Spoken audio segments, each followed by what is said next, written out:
The following is a fan-based discussion. All materials discussed are property of Toei Inc., Bandai, Hasbro, Saban Entertainment, and Tsuburaya Productions. Hello, everyone, and welcome back to the Tokucast episode 52. 52, wow. 52, a whole year's worth of episodes, or it would be if Decorator Month didn't happen. But this week, we are doing, as you can see, it's Jacob and myself here, so you can tell it's another Ultraman week. Woo! This week, we're doing Ultraman Orb, our second most recent Ultra. Mm-hmm. Where to start? You know what? Start in the opening. Start in the opening like we always do. Not a fan of this one. Me either. It's alright. I view it on the same ranking as about, like, Geed's opening, which I'm also not a big fan of. It's still alright, though. It's not bad, but I never stopped to listen to it. Yeah. And the show opens with the Sunset Wanderer, and I really like how each one opens. I think this is actually much more of a older Ultraman thing, where they have like a silhouette of the monster in the background. I think Mebius did that too. Yeah, which makes sense. That's a part of the that's part of the show universe. Yeah. Now, 108 years ago, two giants fight amongst each other in the dead of night in the forest. One of them is silhouetted like a human, like alien, while the other is Magazeton, sorry. A lot of Zetons in this. All while a foreign girl is watching, the two giants battled it out until the former summoned a sword of light that unleashed a beam so powerful that it not only destroyed the monster, but the sword. But also created an explosion massive enough to destroy a citywide area of the forest. And in the aftermath, a man obtained a bright light that revealed to be a card of the legendary Ultraman. Seeing what had just happened, because he apparently killed everyone, including that lady, the man screamed out in pain and horror. Now, pretty cut and dry stuff. Yeah, it's a good start, though. And as I said in X, they're building it up off of what they did last time. They had the cyber cards in the last one. Mm-hmm. This time we end up having the Ultra cards and the monster cards. And I really like this. Yeah, I like that. It works really well for the show. It works very well for the show. It doesn't feel, ham-fisted. There's no putting a small foot on top of a thing. Yep. There's none of that this time. Yeah. It works. And, okay. I love that. I love the morphing sequence, too. We'll talk about that in a second. Yes. Back in present times, in Kitachi, Tokyo, a mother is reading to her son a book about a bird when a kid noticed a bird-like monster in the sky. This bird-like monster is creating enormous tornadoes that devastate the city, and eventually the destructive activities attract the attention of the Something Search People, or SSP for short. First off, worst name ever. Yeah. Something Search People. I did not like it at all. Also, I can't remember this happening in any of the other shows. This is the first time we have the amateur's perspective throughout the entire show. Yes. The SS, we have the VTL, which are like Guts or Guys or any of the other official organizations we've had in that show, but you never see them. You don't really end up getting to see really much of them until the end of the show. No, not until the end of the show, and even before that, you don't see them like show up to help with monsters or anything really. It's a refreshing change of perspective, but unfortunately, I didn't think it worked very well. Me either. It's not really so much. But I give them all the credit in the world for trying something new. We'll talk about a little bit more about them at the end, but yeah, I'm definitely going to end up agreeing on that one. Their captain, Naomi Umeno, refuses to look into this because she wants to focus on paying the rent.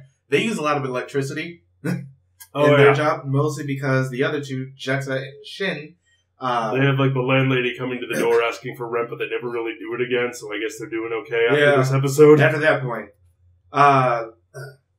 Meanwhile, while they're about to go out and actually start searching for this because Naomi got convinced, a refrigerated truck driver stops his ride when he hears a harmonica being played in the truck itself. And when he opens it, it's Tokyo Rokugo. He found a man who simply needed a ride. The man was just like, thanks, and leaves. But it's below 40 in there. He's like, So he's like, I know. Thank you for the ride. Yeah, it's just like, alright. Now, the team decided to... For the record, love that introduction. Yeah. I love that introduction to Guy. Guy's a hilarious character right off the bat. And just like, he doesn't care. And that makes it just that much funnier. Now, the SSP are out searching for this monster when the VTO captain, as you just said, they're like the guts of the guys of this one. Itetsu Shibakawa shows up and arguing about their activities until they hear a monster cry and encounter the wandering nomad. He is Naomi's uncle. Yes. Her mother's brother. Yes. They actually do establish that. I like when they have legitimate family connections that we get to see these family members later on. Mm-hmm. Like, it works a little bit more. As opposed to just saying it and then never bringing it up again. Yeah. And except in name only. Yeah, having no real connection. And just like... Which happens a lot in not just Toku, but like anime and like Japanese shows in general. That'll happen. When they just say it and it's like, okay, but how? And this time it's just like, okay, so you're her mother's brother. Works for me. And her mother is not some absent entity. She actually shows up in the show. So it's like, okay, she exists. Yeah. Or existed at some point. Now, they do end up coming across the monster responsible for all this. The King Demon Beast of Wind.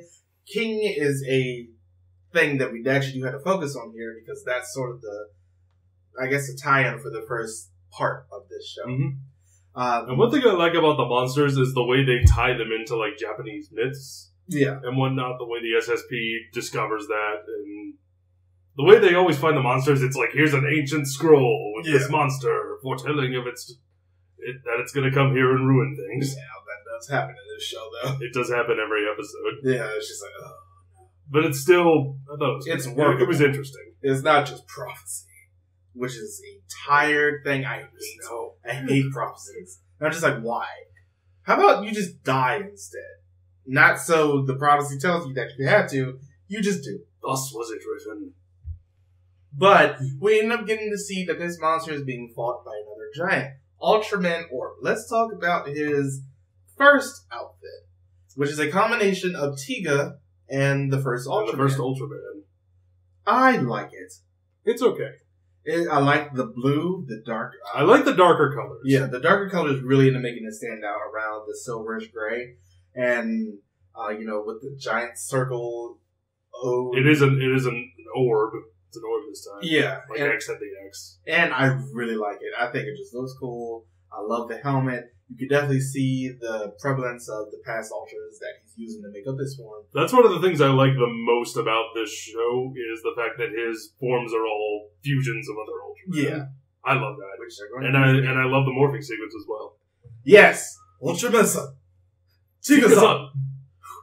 And I love the fact that the ring lights up on both sides to combine them. It just looks cool. And he has a different catchphrase for everyone. The first one, Spacium Zeperion. Spacium Zeperion. Which apparently is like, the way that these are named is that they come from like two of the Ultra's attacks. Mm-hmm. And yeah. So that's how we end up getting Spacium Zeperion, which otherwise would make no sense. Otherwise, it's just a word. Yeah. And I love how the SSP tried to end up getting footage of it, but the camera was turned backwards. By walking up to the tornado. Yeah. And the camera was turned backwards the whole time because they were recording it on a phone. Yeah. Inside a car that was inside of a tornado. That car is made of vibranium. Yes, it is. Because goodness gracious. Wakanda loaned it out. This is after Black Panther. But, I believe it. But, they can't really end up doing anything after that. They get out of the tornado, and Naomi ends up getting bored, and she decides to go buy an espresso and coffee for her fellow members when she bumps into a strapping young man. This is our main antagonist for this show. Juggles Juggler, or as he will be known as from here on out, Juggles, is probably one of the better characters in this show, if not the best. The dude's just over the top and amazing. Aside from maybe Guy, our Ultraman, he's definitely either best or second best. We're going to talk more about this at the very end, because, of course, when we get into our character analysis. I do have some problems with them later on, but I also have some comparisons that I was thinking about last night, just like to people who've done that better. But yeah, so we end up getting to see Ultraman Orb finally transform. He is fighting the monster. He beats it using his Spirium Force, and I love it. It's a giant ring that he crosses his arms into, and the beam shoots out. And I was like, that just looks cool. It's cool, but not as cool as the Nadian beam. Yeah. At least in my opinion. Is it not, of course? Especially. But yeah, attacking with a circle as opposed to attacking with an X or an L shot. Yeah. So. And, of course, Juggles ends up having his own version of that ring, which is a red one, which can summon monsters. Which means it's evil. And the way, at least for the first part, Orb can go up to, like, a stone that's left over behind the monster that he ends up defeating, and, like, the card that was keeping his monster sealed will come out. In this case, it was Ultraman Mebius, who fought this monster first. Woo! It's a good start to this show. You know, it ends up working. It was an okay start in my opinion. It worked for me. Yeah. Obviously, the thing that ends up bringing me down is SSP. They really brought that first episode down. Yeah, they brought most of the show down for me, unfortunately. It's like not even really Naomi herself. It's the other two. It's all three for me. It's like Naomi ends up getting this part when I was watching it last night. Like at the very end of it, I'm just like, I believe you. That's how I felt about her. It's like, I believe everything that you're doing. It's working for me. I love it.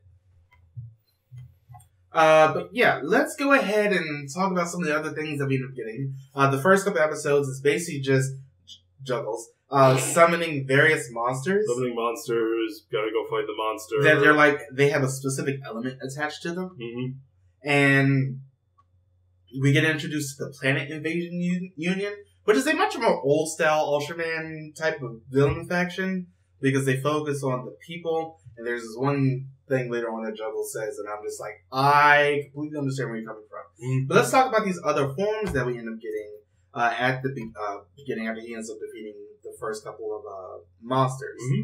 The second one he gets is Burn Might. Yes. And this is my favorite one. This is the one from Mebius and Taro. I love the way it looks. And one of the things that I absolutely loved about this show, his forms change his fighting style. Yeah. In very cool ways. Yeah. In Specium's Imperium, it's much more, I guess you could say, like traditional Ultraman style, like we've seen in other shows. Yeah.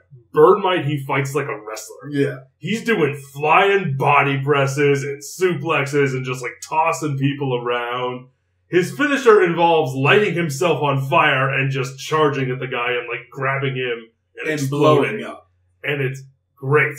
I love that. Now, also during this end, because these are combinations of two ultras, when he's doing like his rising, yes, and having the ultras that he used the rising from in the background. I noticed that because you see the Mebius strip, yeah, and it's the same kind of rise that Mebius does, and then the silver loops from Taro's. It just like it looks cool. Hurricane Slash is our next one. This is Zero and Jack, and this one he's a ninja. He's super fast.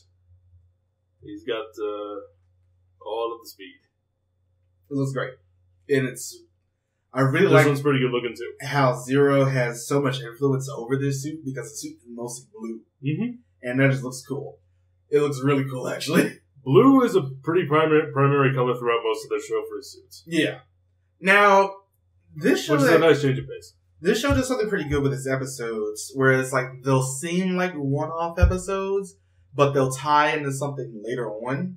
Tiki did the same thing. Tiki did the same thing. XA did the same thing. Yeah.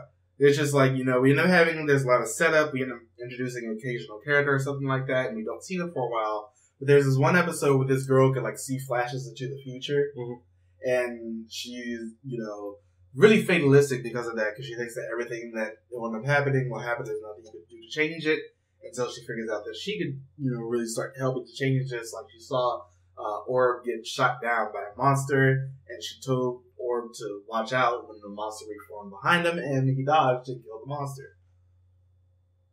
These things work. Yep. I love the fact that it's just like, hey, we're going to end up introducing this, so don't forget about this monster. He'll come back later. We're not really going to worry so much about them right now. And that does end up doing something just great. Now, there is this forest that they end up going to, which apparently has this gravestone inside of it, which has a princess or some, I guess, a spirit. The ghost of the princess. Yeah, just attached to it. Or spirit of the princess. which is cool and all. I'm just like, all right, you know, things could be better, but things could also be worse. Ghosts in the forest, pretty basic stuff. Unfortunately, it's just like she's there and then she's not after a little bit. She comes back and then she's immediately not for an obvious reason, which we'll talk about in a second. There's all, you know, we have to have the obligatory monsters. That too. Monsters aren't all bad. Episodes with the merman. Yeah, the episode was not very good. No, it was not. I'm just like, wow, this could have been still worse somehow, but ill. I didn't really like it. The merman looked, because once again, Ultraman has the Ragon aliens. They're back again. Ultraman has a weird issue of, let's see, how do I say this? Not creating new things. So they like to use old things a lot. Oh yeah. Understand? There's a reason why we've seen the Ragon so many times in other shows. This is the 50th anniversary, by the way. Mm-hmm. Because they could not let another anniversary go by without being an anniversary. Mm-hmm. But yeah. And you can tell because these costumes look like 50 years old. Yeah, they really do. In terms of design. Like in episode 9 with the imposter that transforms himself into Ultraman orb, and it's just like, wow, your regular form is ugly. Mm. Extremely so. Yep. Make the madness stop. But yeah, it's just like, there's that whole episode. Alien Babaru. Alright, I'm not going to try to say that. Because there's too many Babas in it. So we're just going to Babaru. Yeah, we're going to call them Babas. Barbecue. That's... But I do like this episode because the guy starts out evil, but then it's just like he sees how much the kids love him as Orb. And he shows off what he really looks like, and he can't beat the monster until Orb comes in and just saves him, because Guy is just like, alright, fine. But yeah, I still like this one because it's really and of course the dope from the SSP is like, you're totally Ultraman. Yeah. The kids believe you. We don't. Episode 10. Don Nostra has the last king that he that Juggles needs to create. What is? I can't remember what the first one is. The last one is called Nagarochi, but this one is another monster that Juggles is trying to the Black free. King. No, Black King is one of the things that he needs. All right. But the actual king card that Don Nostra has is Belial. Ultraman Belial. Yes. Ultraman. Yep. And I love this episode. It's so cool. Just seeing, Juggles just betray them. He kills one of the guys like almost immediately. And then he kills Don Nostra at the end of the episode. And then they think that Juggles died when the other guy tries to kill him. He did not. He just escaped and went back. And we get to see his monster form as well. Mm-hmm. Juggles has a Majin form, which I really like. It's pretty good. I love the crescent in his chest, which is supposed to be, sort of like the opposite of orbs. Mm-hmm. Full orb or full moon in this case. I love the way it looks. I love the fact that he uses a katana to just kill people. Yeah. I love the color scheme too. The orange really makes it work. Mm-hmm. And I also love his personality in this episode because you can see him getting steadily crazier. Yeah. Just like, this is working for me. I'm enjoying all of you, Juggles. Yeah. Now, we also should have mentioned this. Well, no, because this really doesn't come up until later, but I'll go ahead and mention it now. While Guy and Juggler appeal to be human, they are in fact elite warriors from an unnamed planet, and Juggles' rivalry with Guy stems from the fact that he was not chosen by the light on a planet that they were on and was denied ability to become an Ultra. So, Juggles' initial plans to revive the King Demon Beast stems from a deep-rooted just anger of what happened by then. And there's a flashback in a later episode where we see where that actually happens. Yep. And the look on Juggles' face is just like, I'm done. I'm done with you. Mm-hmm. I'm done with my name and the fact that two Juggles in a row. Yeah. That's when he becomes evil. We'll explore that more when we get to live up to my name and join the circus. Yeah. Damn. We'll we'll explore that more when we do Ultraman Orb Origins, because that's when we can see the story really unfold in itself. But yeah, Juggles isn't coming up to the ship. He kills Dawn Nostra, and hilarity ensues because he ends up disappearing for a little bit. In the next episode, we end up getting to meet Naomi's mother, Itetsu's sister. I think she's hilarious. Jacob doesn't like her. It's the cliche. It's the overbearing mother who is, why haven't you found a nice boyfriend yet? So of course at the young age of 16, why haven't you found a nice boyfriend yet? She gets better in a later episode though. Now, this is when Maga Orochi, because he ends up getting all the things to Juggles ends up getting all the cards to summon Maga Orochi again. He does that, but one of the things that end up being left behind, the princess ends up giving to Guy, is the Belial card.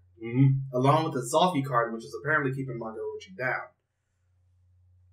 So this is when we end up getting really just our Berserker form. And he legitimately goes Berserk in the first one. He can't even use the Belial card until it's just like, I'm going to go ahead and Belial actually gives approval for him to use his power. He does that, and we end up getting Thunder Bruster. I am not the biggest fan of this one.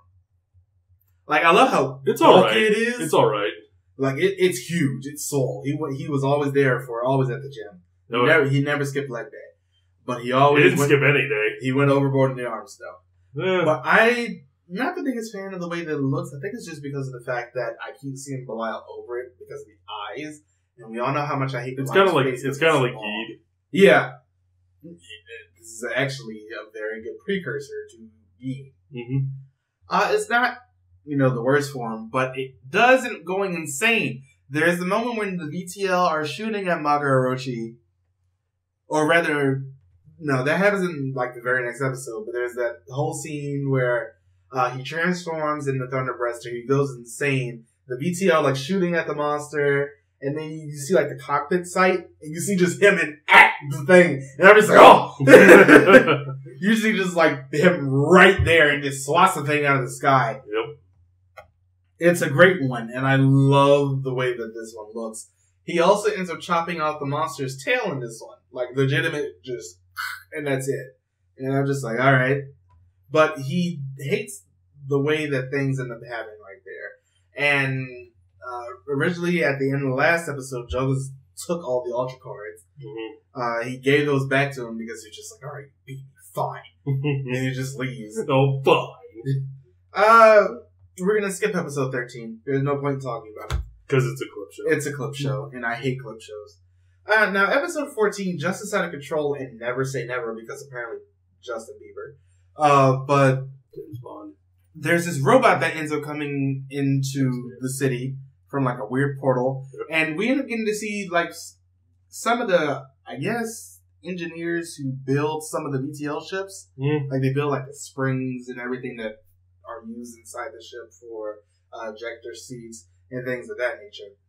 And the SSP named this robot Galactron. It's basically just a gigantic dragon-looking mofo, and no one really knows what to do with it. This episode made me want yakisoba. It really did! God, I wanted frickin' just... I was talking just like they were cooking it, and I'm just like... The way they're cooking it, the way they're eating it, I'm like, this is food porn. And I want some freaking yakisoba right now. I love yakisoba. It looks so good. Yakisoba is amazing. That's the thing that stood out to me the most through this whole episode. It was the really freaking did. Yakisoba. I was just like, I was looking at it like...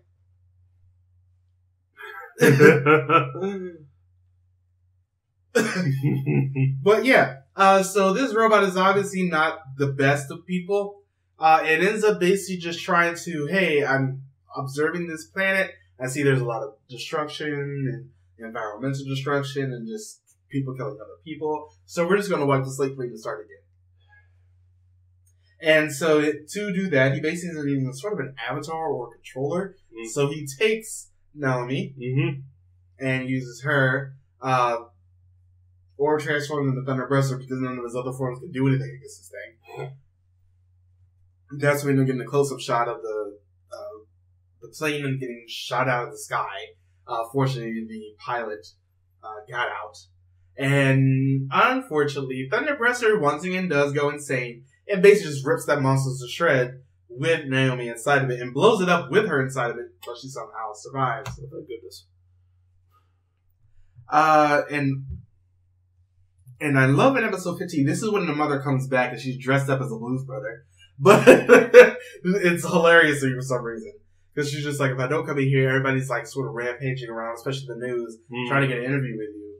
But they're not letting them inside the hospital. And she says probably the best thing that could just sum up like the way that people were viewing Ultraman Orb prior to this, to just now. She was like, people have really short memories for some reason. Because they don't remember any of the good things that he did. You remember when he saved you like a billion times before this? Yeah. Forget that. We're all mad at him because he almost killed somebody. Keyword is almost. No one died. Keyword is almost. No one. I mean, I'm sure other people died from the millions of destructive monsters that have ravaged your cities up to now. But Ultraman almost killed somebody. Shame him! Shun the outsider! Yeah, it's just like, ugh. Now, because of this, guy ends up losing a lot of his confidence in what he's doing, and he drops a Belial card. And so, going back actually a little bit, after Juggles is beat the last time, he's just like, you know, we're a lot more alike than you initially thought. I loved how, you know, seeing you run wild and had that darkness inside of you. We're very alike. You and I are so different, Superman. And he was just like, nothing like, yes, we are! You just don't want to accept it. And I'm just like, I get it. This is what really made me love Juggles. Just a lot. There's just like, I love seeing him do that over the topness in this. He does over the topness very well. Now, Juggles is creating a new monster in this episode after the whole thing happened with Naomi.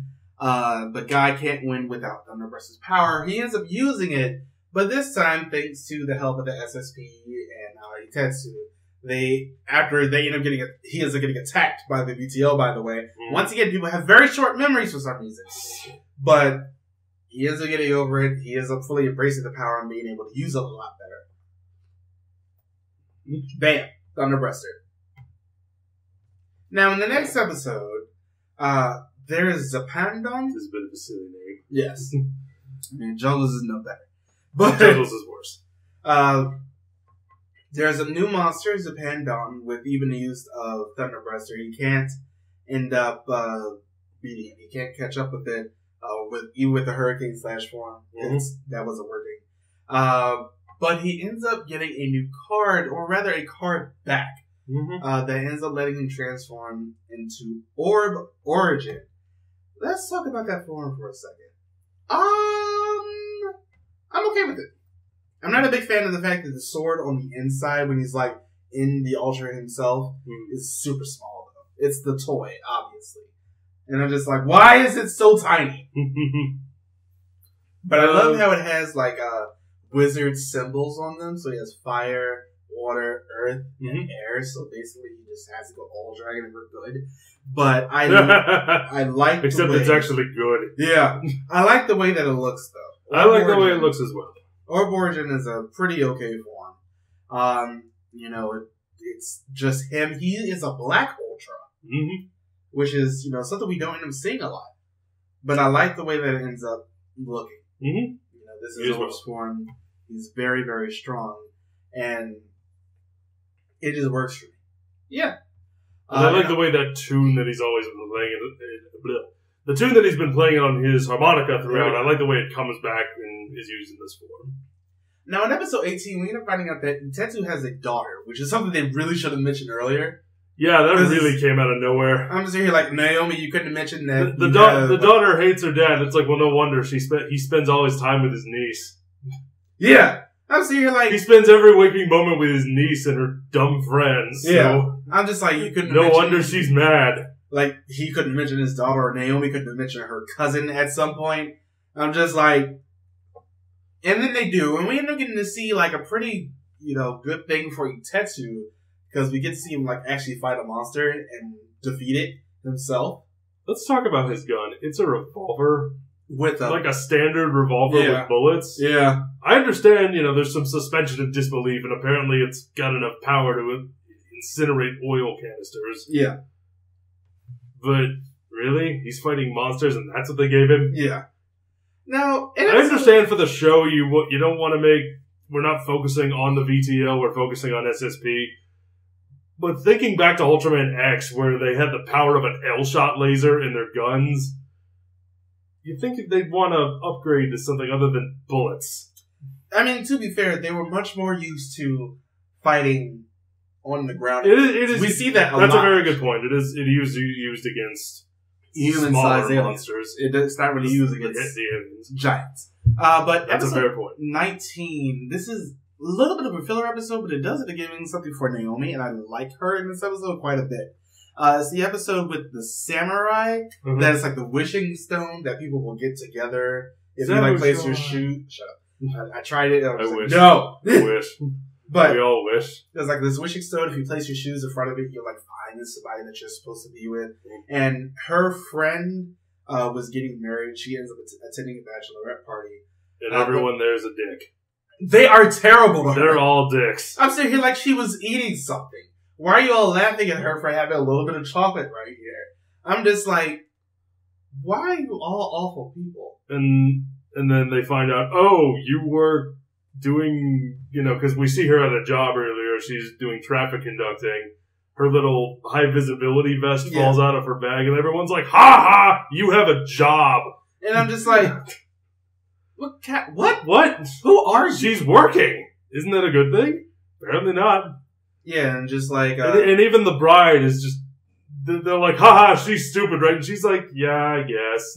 Yeah, just like she... Peer pressure, am I right, folks? She's apparently, like, marrying an heir to... The heir to a hotel fortune. Yeah. And they're like, do you even want her there or anything? I can't believe she would come over here dressed or something like that. And I'm saying, like, she didn't. It was in her bag. She was over her job. What the fuck is wrong with you people? I hated them immediately. Yeah. It's just like there's no anything. I'm just hatred. just shallow people. Yeah, they're all awful. But I like her in this episode because she ends up fighting. She doesn't really end up fighting it, but the samurai is coming out of that stone. Ultraman Orb is fighting it, and she ends up basically talking to the monster that was like, "Look, I don't want this. I don't want you to exact revenge on these people. Take back my wish." Yeah. And I like this episode. Outside of the first part where it's just those awful people, I like her in this because she realized her mistake and went out of her way to make sure she fixed it immediately instead of leaving it up for Orb to fix it. And I'm just like, this is when I really started to like her a lot more as a character. It worked for me just more for that. Episode 20, Revenge is Triggered. One of the monsters... Revenge is my trigger! One of the monsters from the planet Invasion that Don Nostra and the others were a part of, which Juggler was helping them out at the beginning. Only one of them survived. He went out to hunt Juggles. And Naomi ends up fighting him after he's been injured. Like his sword was stolen at that point. And Naomi finds him when they're finding out their whole backstory between him and Guy. And Juggles seems to care for her in this episode. Yeah. But then he's just like, no, I was just using you. I knew if I put you around me. Yeah, it's like I knew if I put you around me, he would end up finding me, like the monster would. And so Orb would immediately have to come and protect you and kill the monster for me, and that's what happened. And I'm just like, I love that plan. I love it because he's just playing the whole thing out. And I love him so much. And then he gets his katana back. Yeah, he does. Episode 21 is stupid. It's that girl with the blue ribbon. Yeah. That has nothing to do with anything. Like, no past characters even show up in this episode. It's just a one-off, last-minute episode for no reason. But episode 22 is the one we're going to be focusing on here, which has some past,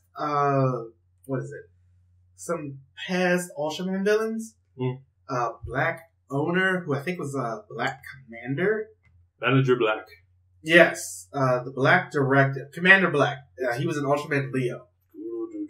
As like the final antagonist of that show. And he's like, has a cafe, which apparently serves amazing coffee. And the SSP go and find it, and they can never go back again. And Guy is there. And so are the Lupin Rangers. No. But we end up getting to see, like, on this wall, just like I have some of my regulars on here. and it's all past monsters and things like that. Mm-hmm. And one of them is that imposter from earlier on. He was like, yeah, he used to come in, he used to make trouble, but I got him in line and everything. Mm-hmm. And then they decide, we had a dream, but that dream got shattered, and that dream was to take over the world. That didn't work, though. So we have a cafe now. And they... you can't take over the world, just start a small business. And so they end up, there's this little, ball or something that is a monster itself that can grow bigger. I don't know what just happened to that was. But they could grow bigger. They end up fighting it, so rather Ultraman Orb does, but he's just like, hey, we were friends at some point. He's just like, but I never gave up on my dream of taking over the world. And then he gets exploded. So the Black Commander and guy have a sit down in this park, and then flashes back to him and he ends up disappearing. But apparently he ends up creating a restaurant at the end of the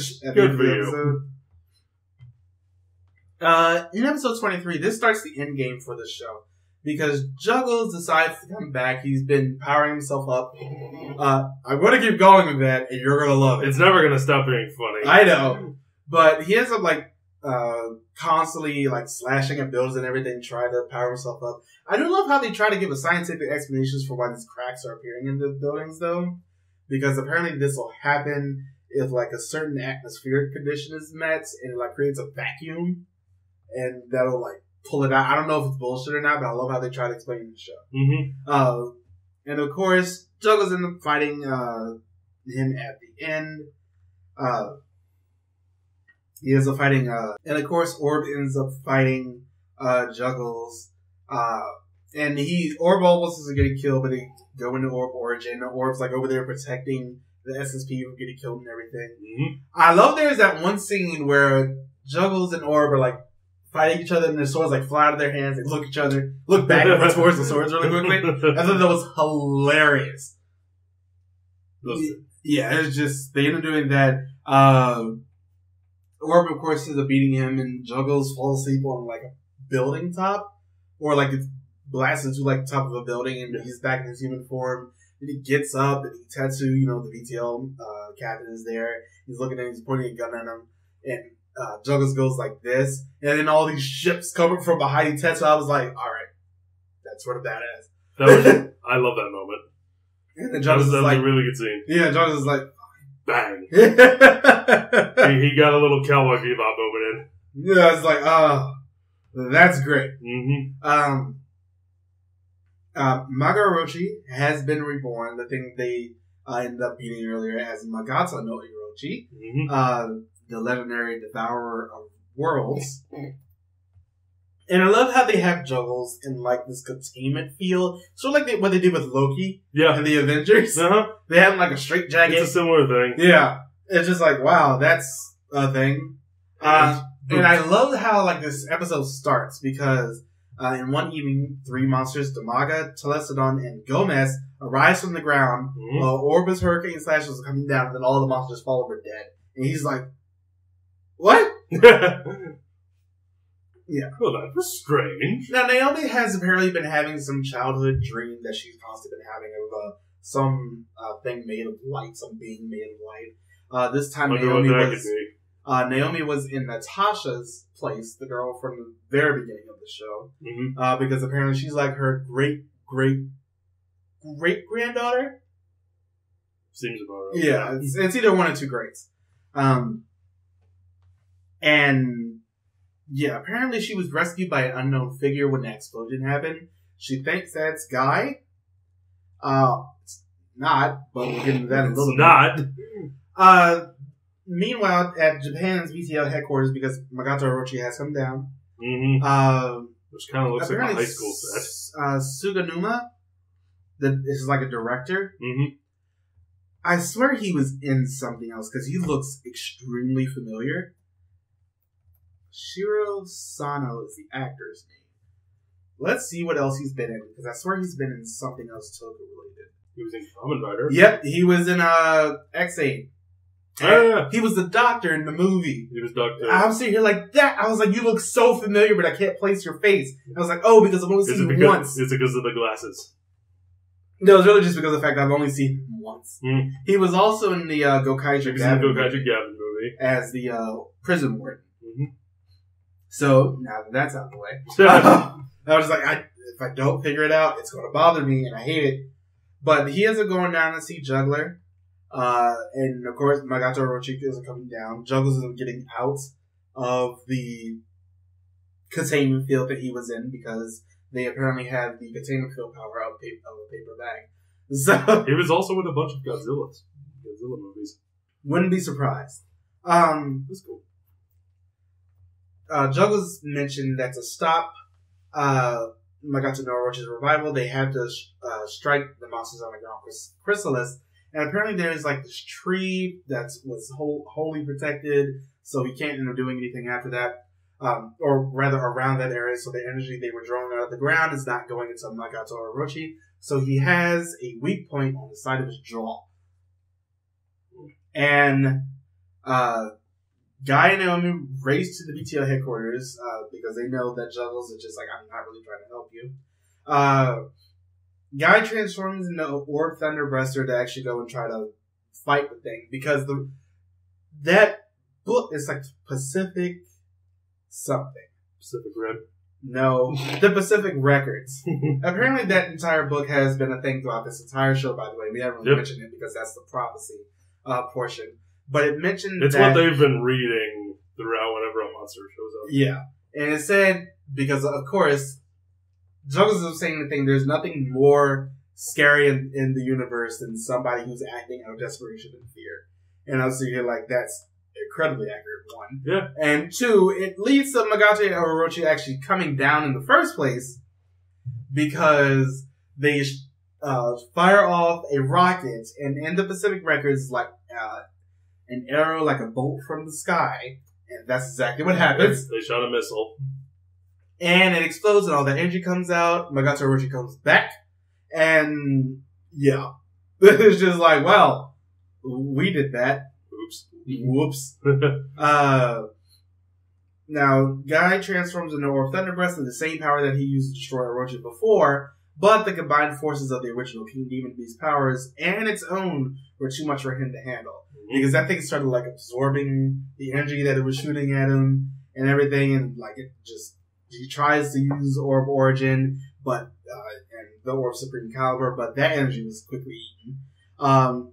And Juggles is leaving, and he ends up, like, Guy ends up being beaten. He's, like, on the ground, like, all covered in soot and everything. And you can see Juggles just, like, have Naomi. He, like, strikes her down. Mm-hmm. But he didn't really. Tune in next episode to find out. Yeah. I was thinking, like, I really wish they would have done the one a little bit cleaner. Because it's not explained that well. Why she looks like she was just killed. It looks like he straight up stabbed, like, cut her back open. Yeah. It's just like, well, that didn't work really at all. Because apparently he missed. Yeah.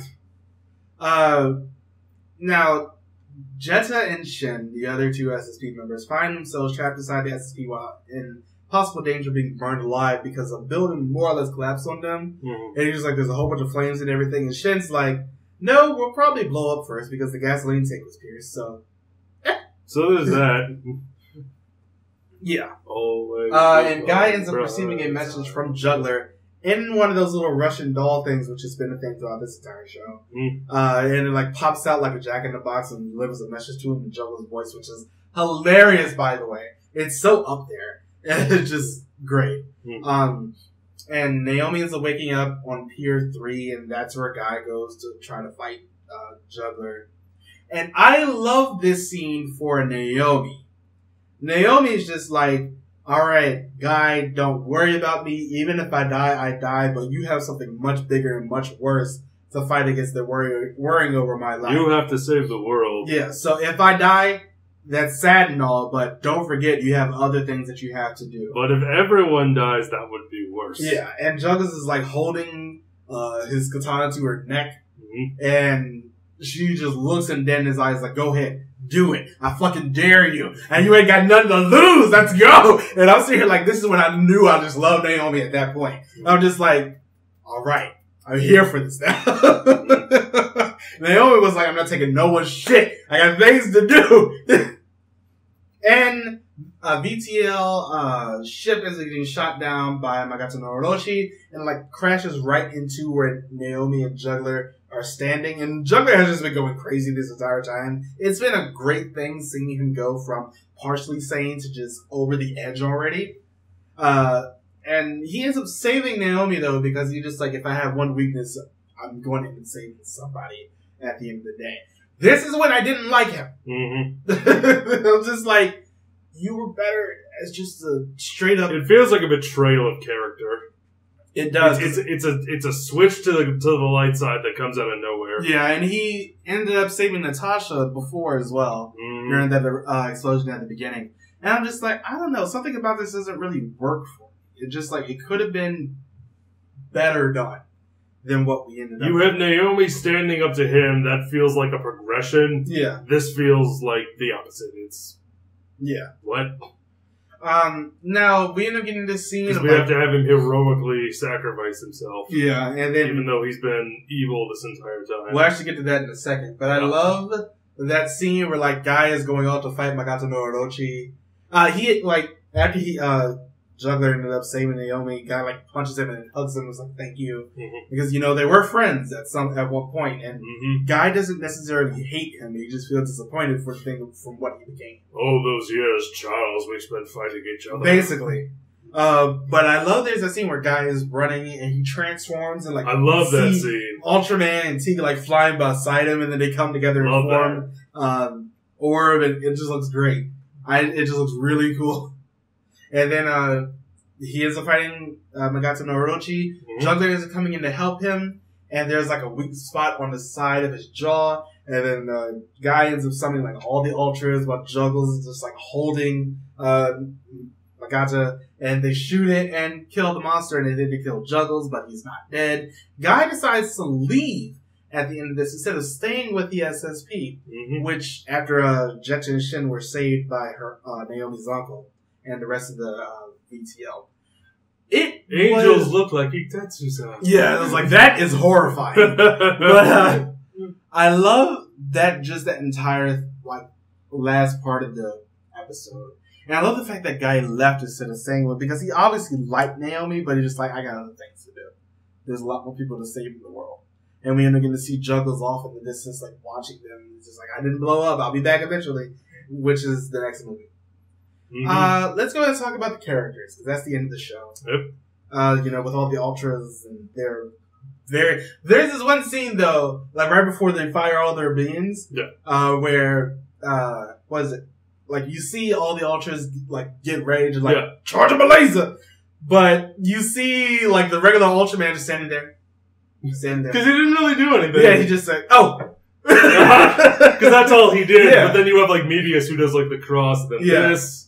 And they're just like, well, it's like, well, I was so focused on him. Because he was just standing there. I did love that scene though, where they all fire them together. It was cool, but I'm sitting here like, I'm so focused on you and the fact that you're just standing. Do something. I'm ready. Okay. No, he was just standing like this.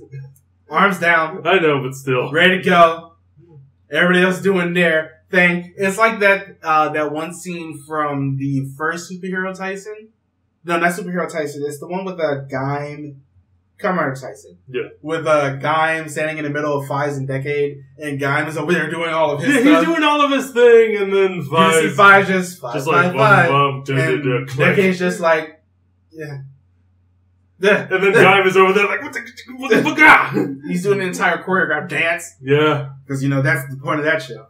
But yeah, let's talk about these characters. Just the original Ultraman looking around like, good God, guys. We could have finished this 20 minutes ago. I know. Yeah. Guy. I love Guy. I really liked him. I thought he was hilarious. He was a hero, but he was also really sort of nonchalant about it. I like the fact that we ended up having, especially coming off of Ginga and X, we ended up having somebody a little bit more understated. And, you know, just a little bit more, you know, this is a day in the life for me. So, and I think that makes him just work that much more as a character, especially after... There was enough of a contrast between him and Denji. Yeah. It makes it just that much more interesting seeing that. Especially, you know, the last time we saw his actor, he was one letter off from his actual name now and a little bit more over the top, because Guy played Kai, and know. Mm-hmm. So, but yeah, it's good to see him just, you know, be a little bit more understated. Grew his hair out a little bit. Yeah. I like him a lot in this show. I think he's very good. He's hilarious. He's, you know, sarcastic. It's a good contrast from what we got before. Mm-hmm. We're actually going to talk about a villain next. Juggles. Juggler. I love him. He's great until the end. He's funny. He, you know, his facial expressions, his actions, like, his character was very physical. I love the fact that he was always in a suit and looking just fly as hell. But I loved it. It was also always looking dapper. That suit was great. It was like the black with the red in the middle. Just like, that's good color scheme. Mm-hmm. But yeah, he was just... his monster form is great. Yeah, he just is... You know, he's a schemer. He's always looking out for himself at the end of the day. Mm-hmm. And, you know, he has this antagonism with Guy, and just it works. Like, it's believable between those two characters. Like, their actors just portrayed them so incredibly well. However, we will mention this. I'm going to take a sip of water first because it's going to take me a second to go into this. I think I know where we're going. So, the ending of him, at least in the show. Yeah. I did not like it. I would have much rather him stay just an antagonist throughout the entire thing. Like, why was that needed? Like, I understand you're trying to go for a little bit of redeemability. Yeah. Just because, you know, he and Guy were friends prior to this. But it felt like, as you said, a betrayal of character at the end of this. Especially because the two that I was thinking about in, like, just a strict comparison that I was comparing them to last night, Bosco and Inter. Because he reminds me a lot of them. Yeah, that's a good comparison. And it's just like, they, you know, especially Bosco. Because Bosco was a friend of Marvelous's prior to the show. They were partners prior to Gokaiger. Yeah. And then he stayed an antagonist throughout the entire show. Yeah. Leading up to that final showdown of he and Marvelos fighting each other. It, like, just especially when you he didn't suddenly become a good guy at the end and hold down the prince. Fort. Hold down the prince while Marvelous shot him. Yeah.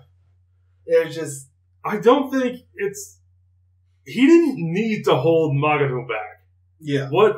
Ultraman's finisher would have been powerful enough to destroy him without him just going like, yeah, I got this. But I mean, to be fair, it's just like you have to aim for this one specific spot.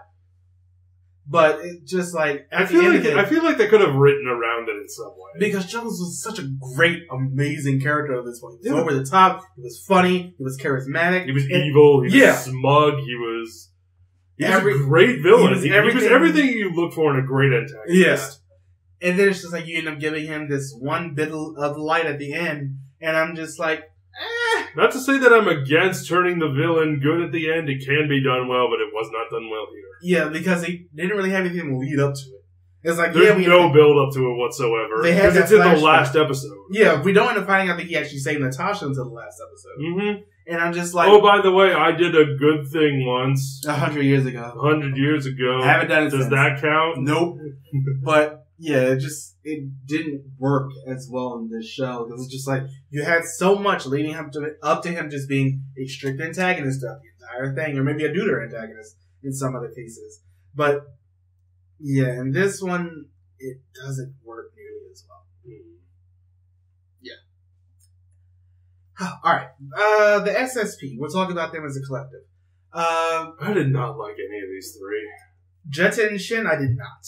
I could never get, like, on the... You have the loud one who is, like, the... scientific nerd. You have, like, science nerd, and you have the... Useless. The guy who's constantly, like, he's, like, screaming and updating the website, and the other guy is, like, yelling and doing text. And he was one of the first people to turn on Orb when he, you know... To be fair, Naomi was almost killed, but we all know he didn't mean it. Yeah. You can see that something was wrong with him just in the way that he acted. But Jetta turned on him so fast. Yeah. And I'm just like, I really don't like you. Yeah. Really don't like you. At all. Naomi, though. I did not like her very much. I didn't at the beginning, liked her a lot more. That bit at the end is good, but her actress is not very good. Yeah. She was clumsy. She was clumsy. She inflects words really strangely. Yeah. there's a lot of moments in the show that are unintentionally comedic. Like, there's the scene with the seahorse monster where we see Burnmite for the first time, where he almost blows up her uncle. He might be dead. The music just cuts off, and it's just her screaming, but her voice is constantly cracking and going up and down. It's like, oh god. Like, that could have just been a fault of the sound editor, but still. It's not good. Doesn't really work that well. Yeah. Shin, Shin is definitely the middle. I wasn't really a fan of Naomi until she had that moment with Juggles at the end. Yeah. But Shin, he was just always over the top and hyper and everything like that. And I understand that from his character perspective. He really liked, researching monsters and things like that. Again, that's fine. I respect their decision to go with more of a amateur's perspective of all these events, but the characters just weren't out there for me for this one. That's one of the reasons I didn't really like this show that much. Yeah. Was because the main, aside from Guy and Juggles, everyone else was just kind of... Yeah, I like the mother and all, but she was only in there for 2 episodes. She wasn't in there that much. Itetsu, he has his moments. He has his episode. Yeah. But it's just like at other times... He's just a goof. Yeah. He's pretty incompetent. Yeah. Which is weird because apparently he's like high up in VTL. He's pretty high up in VTL. He's a captain. Yeah. He's a captain. He's a pretty reasonable rank. He's always doing work on the ground. And they end up having the whole thing. He's like horrible at hand-to-hand combat. Yeah. He's always acting like a goofball. Yeah. And it's weird because we end up... Didn't work for me. Especially because you can make this direct comparison because they do a lot of the same things. Having a daughter from the last captain. Yeah! Who was amazing. Who was, like, one of the biggest badasses ever. And had one of the best focus episodes. Oh, my goodness. I felt so much in that one episode. But it's just like when they try to do the same thing for him and have him focus around a daughter as well, it doesn't work as well in this one because they make it just so over the top of comedic. And yeah, Itetsu, when you find out that Itetsu has a daughter, it comes out of nowhere. You're like, wait a minute, he had a daughter? You know what the thing is? The fact that we don't find out the character from X, we don't find out until much later because you can tell that the captain was a little bit more standoffish. Yeah. So it ends up making him feel and like... X is also a much more dramatic show. Yeah. Orb is much more comedic. Yeah. But it's just like with that captain, you find, like, this is something you wouldn't have found out if he didn't tell you because he's not that open with his team. No, he's not. So it makes the only one who knows is the lieutenant. Because they're closer in age and he's more open with her. And they both have children. Yeah. And this one is just like he's so open with the team, but they never mentioned the fact that he had a daughter until this very, one moment. And we legitimately never see her again. We never see her again. Even when all this destruction is happening with Magato Orochi. Yeah. You never, not even like a quick shot of her being like, a monster. Yeah. She's gone. Like, we see the girl who had, the dreams of the monsters coming in. She actually appeared before that, and she was just like, I saw this thing. And it ends up being, tied to Magato no Orochi. Mm-hmm. But we don't see his daughter again at all. Now, it makes sense that we didn't see the daughter's captain in X because she was off on her honeymoon at that point. Yeah. Yeah, so they were, away. And it also made sense why we didn't see the lieutenant's family because they were in Canada. Yeah. She moved them away from the monsters. But in this one, it's just we should have seen her again at some point, or at least mentioned her. Or at least, like I said, it's no wonder she's so mad at him because he only spends time with his niece. Yeah. That's the only person he ever seems to spend time with. Orb is okay. I'm not going to suggest at it. Most, the show was okay. Yeah. At worst, it's very annoying. Pull up the Den-O list. For episode 53's month, we are doing Kamen Rider Den-O. Mm-hmm. And, we're doing the show and the movies, but at the end of it, we're also going to do the Rurouni Kenshin movies, mostly because Takuru Sato is the main actor, and those movies are amazing. So we're going to end up doing that for the entire month. Jacob is getting up the list to say which things we're going to end up doing. Yes. We are doing, first, Kamen Rider Den-O, the show proper. We are doing Kamen Rider Den-O, I Am Born, the Den-O Kiva movie. Because Kiva's barely in that. Yes. The Den-O Decade movie. Because Decade's barely in that. Kamen Rider Den-O Final Countdown, and the Rurouni Kenshin movies. So that is our schedule for the next month. It's going to be a little bit, that's legitimately probably 4 weekends. Yeah. Because we're going to split the Den-O movies up a little bit. How many do we have? We have 5. Okay. We're going to do... We have 4 movies, and then we have 1 weekend for Rurouni Kenshin. Okay. So it'll be 1 for the show, 1 for 2 movies, 1 for another 2 movies, and then 1 for Kenshin. So that's going to be how that month will go. It'll be a total of 7 movies that we're doing. Only some of those I need to know, but we really want to do the Rurouni Kenshin movies because he's in it. And we love those movies, so here we are. And then immediately after that, we're going from swords to martial arts because we're doing Geki Ranger, finally, for episode 54. But yeah, let us know what you thought of Ultraman Orb in the comments below. The next time we're doing an Ultraman will actually be more Orb. We're doing Orb Origin. Orb Origins. And then we'll move on I hope I like it more than this one. and then we'll move on to Gi. So, yeah, and after that we got to figure out what we're going to do next. We'll probably fit in some random Ultra movies. We got a lot of Ultra movies. This is Max we haven't done yet. Yeah, we got a lot of Ultra movies in next. Yeah. But yeah, let us know the board in the comments below. Don't forget to go to our Facebook, Patreon, become a patron if you haven't, our Twitter, and subscribe if you haven't. Don't forget to leave a like in the comments. But once again, this is Tokucast. Thanks everybody for watching. Bye. Bye.